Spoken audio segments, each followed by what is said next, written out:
Halo sobat semua, welcome to Anime Class Update, channel yang akan membahas seputar anime serta update anime yang pastinya keren abis.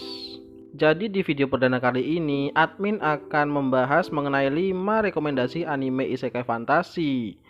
Sebelum videonya dimulai, langsung saja untuk like, comment, dan subscribe serta nyalakan lonceng notifikasi agar tidak ketinggalan update terbaru dari Anime Class Update. Langsung saja kita masuk ke videonya.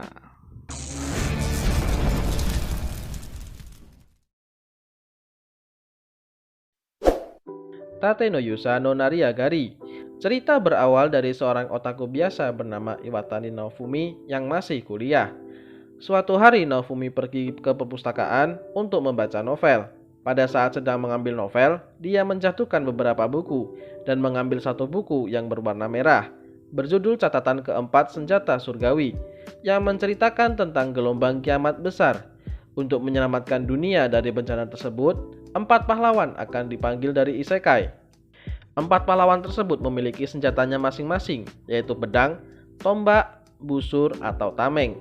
Namun ketika Naofumi membaca bagian cerita pahlawan bertameng, ternyata dia terlempar ke dunia isekai tersebut dan menjadi sang pahlawan bertameng bersama dengan 3 pahlawan yang lain. Keempat pahlawan pergi menghadap sang raja negeri yang telah memanggil mereka, yaitu Raja Negeri Melromar.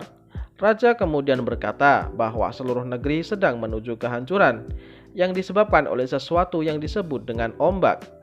Berdasarkan catatan dari sebuah ramalan, bencana yang dibawa sang ombak ini akan datang beberapa kali. Jika tidak dihalau oleh para pahlawan, maka dunia tersebut akan hancur. Tiap negeri di dunia isekai tersebut mempunyai suatu jam pasir naga kuno yang bisa memprediksi datangnya ombak. Dan para pahlawan menyetujui dan akan membantu. Mereka bersiap memulai petualangan untuk menaikkan level mereka, karena saat terpanggil ke isekai tersebut mereka masih level 1. Mereka kembali ke ruangan raja, dan di sana sudah dipersiapkan para prajurit untuk menemani para pahlawan berpetualang menaikkan level.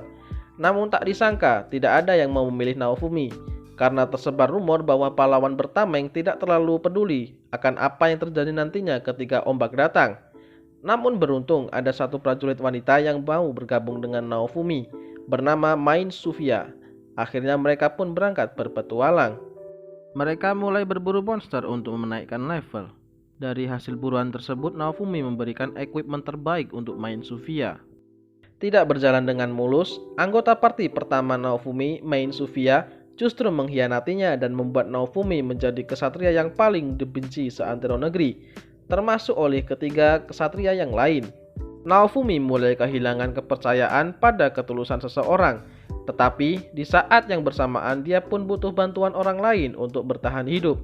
Berawal dari kehancurannya, Naofumi akhirnya bertemu dengan Raftalia, seorang gadis setengah rakun yang dia beli dari pedagang budak. Raftalia pun menjadi gerbang Naofumi untuk kembali percaya kepada ketulusan seseorang.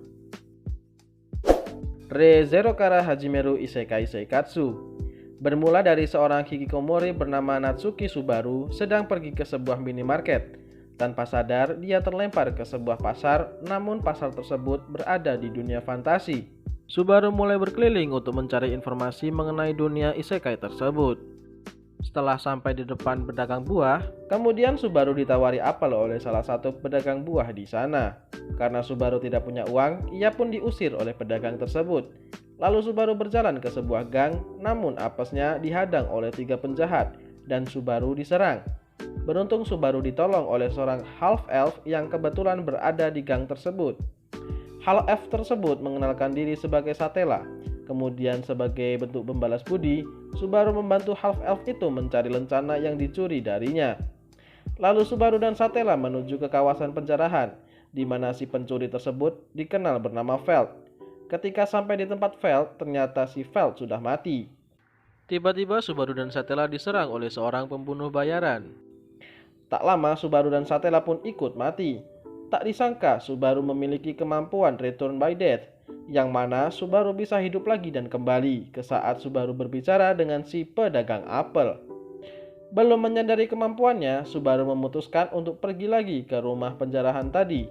Kali ini dia bertemu dengan Veld dan Rom dan bernegosiasi dengan mereka untuk mendapatkan kembali lencana milik Satella. Elsa, orang yang memburu Subaru pada lini masa pertama, tiba di tempat itu dan Subaru menawarkan ponsel miliknya dengan fitur kamera yang dianggap lebih berharga daripada uang yang dimiliki Elsa. Sehingga Veld dan Rom menerima tawarannya.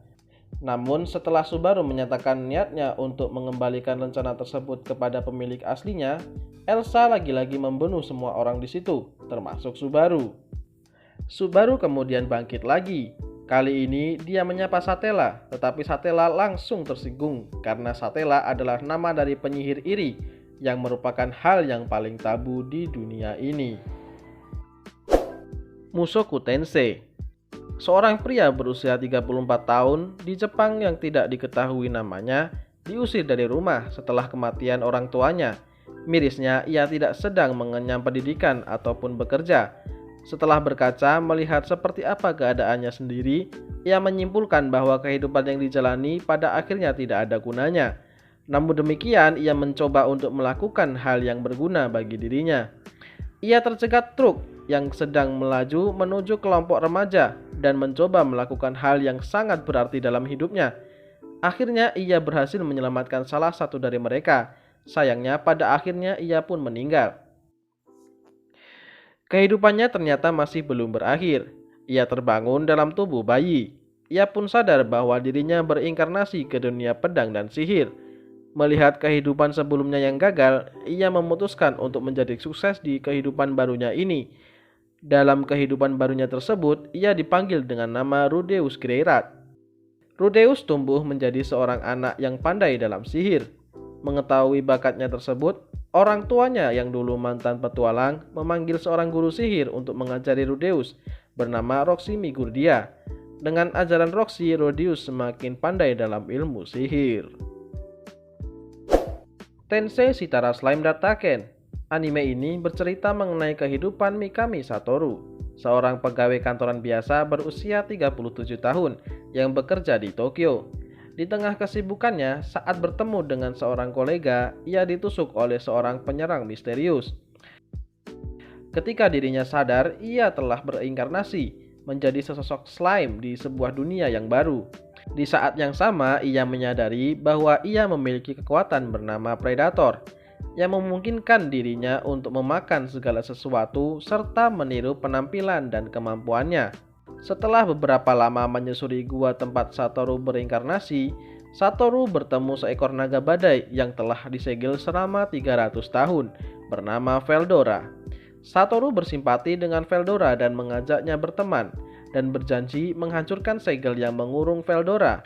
Veldora bebas, dan sebagai imbalan, Veldora memberikan kekuatannya dengan cara menamai Satoru si slime dengan nama Rimuru.